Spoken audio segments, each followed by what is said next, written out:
On their official YouTube channel, Pax Dei released a video that I find really interesting, and I wanted to share with you my thoughts about it.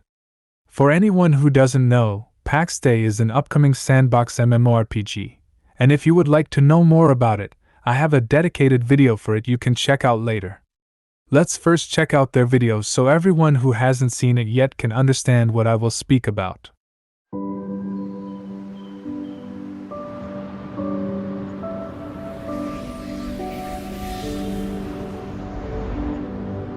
The idea behind Pax Dei is about making a world that is living and that lives and thrives, and you can interact with things. The idea is that you can chop down the tree and the tree will grow back, and you use the world and you play the world.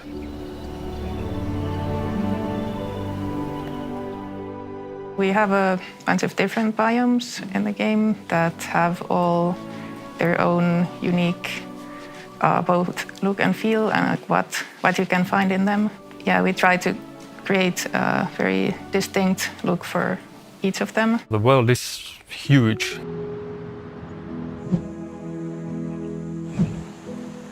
It's gonna take you a long time to travel from one end to the other, and you're gonna be on a long voyage. You will experience all kinds of different biomes. Some of them super pleasant. The enchanted forest, where it's like beautiful butterflies and deer and rabbit and flowers. But you can also go into the haunted and forsaken areas where things get very, very dark. So with the world, we actually wanted to create this environment where you can have actual mastery and knowledge of different places of the world, and have that information be something that you can actually share to other players, and that actually being like a meaningful part of the whole experience of playing the game. Because we're a relatively small team, we've spent a considerable amount of time building procedural tools to allow us to build the world in a procedurally aided way. This means that we make rough sketches of the world, and we have procedural algorithms help us do with the erosion of the mountains and where the streams lie, and we have algorithms to grow the foliage, where the trees grow and stuff like that. So we can create incredibly detailed world that actually makes sense, and they look and feel very nice and realistic.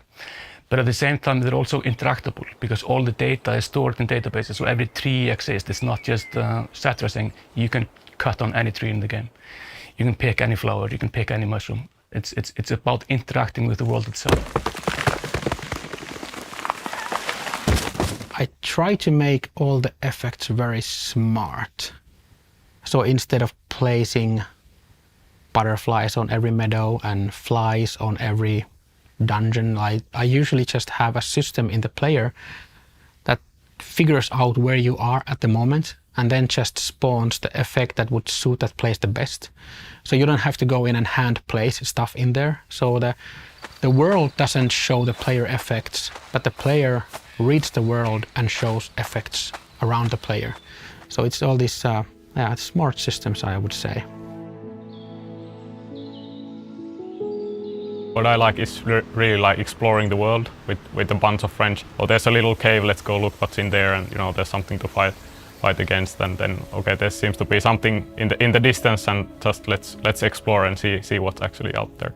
I think if I were to pick one thing I'm happiest with is how the atmosphere is coming together, because it's starting to resonate with your feelings, And that's a really hard thing to get usually, but it's really coming through, generally.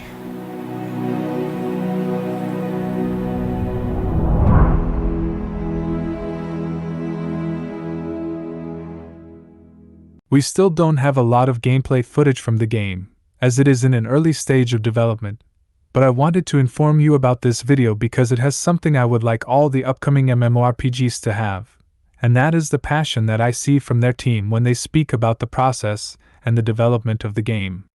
That was the main reason that this game got hyped when it was announced a few months ago. Mainframe is a small studio, and as they informed us in the video that we watched previously, they plan to stay small.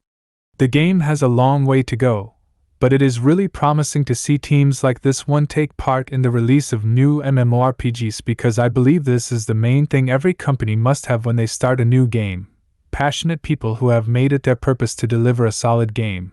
And we can clearly see their faces and reactions when they speak about it.